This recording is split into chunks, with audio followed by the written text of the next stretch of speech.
જય આરસીએમ.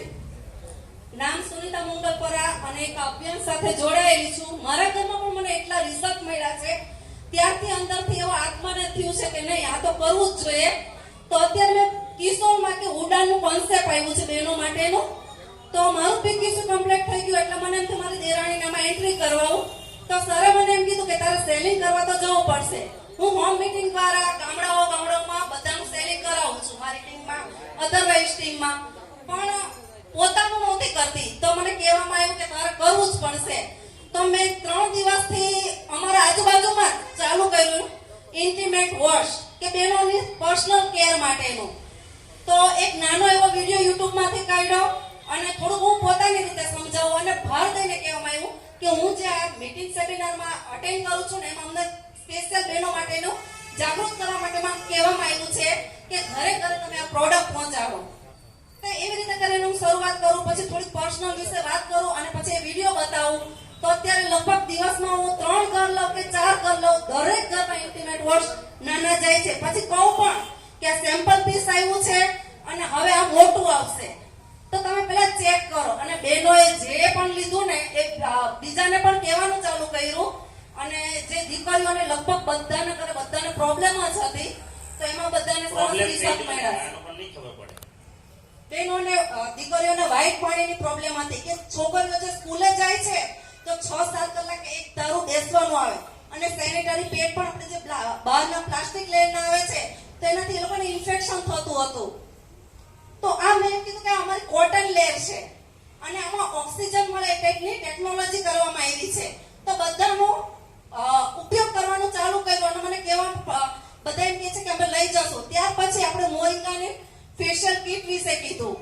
તો અમે જે હાઇજીનની એની ટ્રેનિંગ કરે છે કોસ્મેટિકની, તો એમાં એમ કહે છે કે તમારે એક વખત યુઝ થાય છે.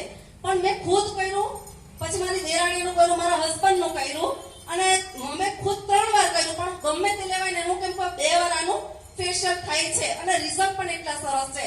તો ખુદ જે લઈ જાય છે ને એ 3 વાર કરે છે અને બહુ સરસ રિઝલ્ટ છે.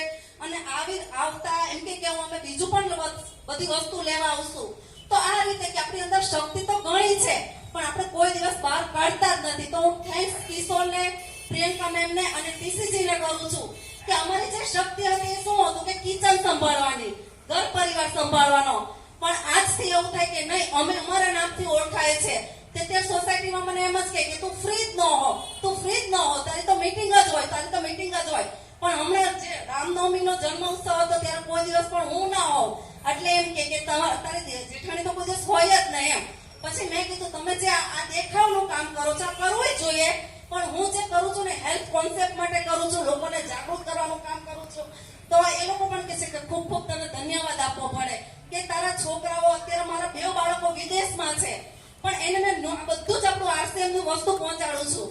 તો ત્યાં પણ એ લોકો જે પણ એની સાથે રૂમ પાર્ટનર છે કે એના જે ઉપરના લેવલના છે એ લોકો પણ બધું આ વાપરે છે ને તો એમ જ કે આ ગજબની વસ્તુ છે.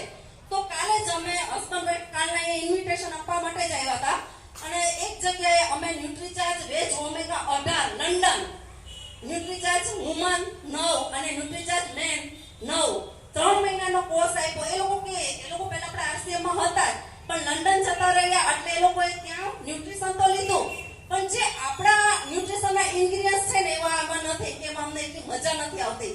અને ત્યાં વેજ ઓમેગા 2000+ ની હતી, જ્યારે આપણી ન્યુટ્રીચાર્જ વેજ ઓમેગા 320 ની છે અને એની કરતા પણ સારા ઇન્ગ્રેડિયન્ટ્સ છે.